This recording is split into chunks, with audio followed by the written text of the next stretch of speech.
I am your host for today's podcast. Thanks for tuning in to the stories that matter. And for today's episodes, we will be talking about chapter 25 of the book that is titled Life and Works of Rizal. I am pleased to be joined by our guest, Ms. Nora Lavas. The episode is about the Martyrdom at Bagumbayan. Before we crack on with today's episode, just a reminder of how you can support the podcast. Follow us on Instagram at Clevercast and comment on our next post. We will give you a shout out on the next episode. Now let us begin our episode for today. Good day, Ms. Nora. Good day as well, Andre. It's my pleasure to meet you. In today's episode, we know that this tackles the life of our national hero. And this chapter talks about the death of our national hero. Now, before we jump on the topic, what do you really mean by martyrdom? Martyrdom actually means death or suffering of a martyr. And when we say martyr, it means a person who sacrifices something of great value, especially life itself for the sake of the principle. So, I had a little research on this chapter. After what happened to Rizal when he returned to his cell in Fort Santiago, what did he do? After that, Rizal was busy meeting visitors, which included his family and friends, because he knew that his death was coming. Was he able to write something like a poem at that time? Actually, yes. His last poem is about the last contribution for the emancipation of the Filipino people. Around 6 a.m. on December 29, 1896, Captain Rafael Rodriguez read Rizal's death sentence. He will be shot at the back by firing squad at 7 a.m. in Bagumbayan. Where did Rizal spend his last moments? During his last hours, at 7 a.m., he was moved to the prison chapel where he spent his last moments. And to remember, his first visitors were Jesuit priests at 7:15 a.m. Rizal reminded Father Luis Visa, the statuette of the Sacred Heart of Jesus whom he carved as a student in Ateneo. At 8 a.m., Rizal had a breakfast with Father Antonio Rizal. After breakfast, his attorney, Lieutenant Luis Tabial, came. It is good to know that a lot of people visited our national hero. Yes, I agree. And after that, around 9 to 3 p.m., he ate his lunch and then he continued writing his farewell poem, which he had hid in an alcohol cooking stove. He also wrote his last letter to Professor Bagumbayan. After those hours, were there lots of people who visited him? Yes, since a lot of people really loved our national hero. Around 3:30, Father Vicente Blaguer returned to his cell and discussed Rizal's retraction letter.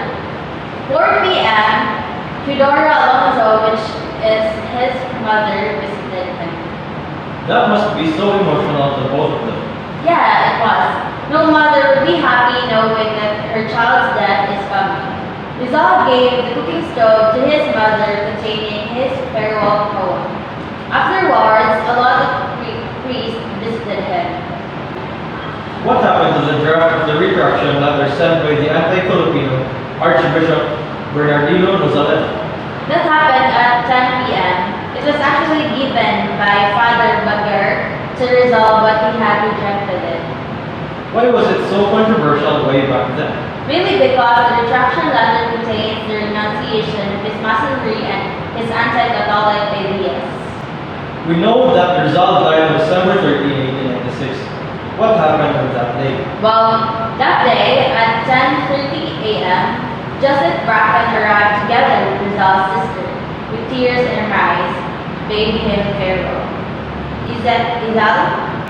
Rizal embraced her for the last time, and before she left, Rizal gave her a last gift, a religious book, Imitation of Christ by Father Tomas Kempis.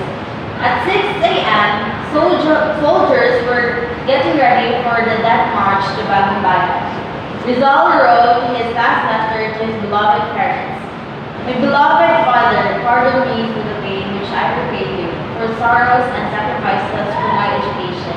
I did not want it, nor did I prefer it. Goodbye, Father, goodbye.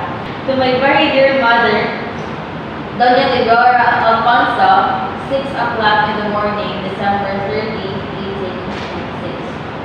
About 6:30 in the morning, a trumpet sounded at Fort Santiago, a signal to begin the death march to Bagumbayan. Rizal walked calmly with his defense counsel and two Jesuit priests at his side. He was dressed in a black suit, black derby hat, black shoes, white shirt, and black tie. Well, maybe he wanted to look formal on the day of his death. Very much. He was going through the narrow Postigo gate. Rizal looked at the sky and said to one of the priests, "How beautiful it is today. What morning could be more sincere? How clear its corridor and the mountains of Cavite. On mornings like this, I used to take a walk with my sweetheart." One thing that I am curious about is that was he afraid to die or felt worried? Well, a Spanish military physician naturally asked permission to feel his pulse, but he was amazed that he found it normal. Means Rizal was not afraid to die after all. At 7:03 in the morning, the death ruffles of the drums filled the air. Above the drum beats, the sharp command, "Fire!" was heard and guns of firing squad barked. Rizal, with supreme effort, turned his bullet-riddled body to the right and fell on the ground dead with face upward facing the morning sun. At exactly 7 a.m. in the morning, aged 35 years old, 5 months and 11 days, and I think that's all that happened in chapter 29. That was such a sad and tragic ending. We cannot change the past, but we should be thankful enough because he was the one who gave us freedom. So, thank you, Miss Ara, for joining us today. And that wraps up today's episode. Before we sign off, I would like to thank you for your support and thanks for tuning in.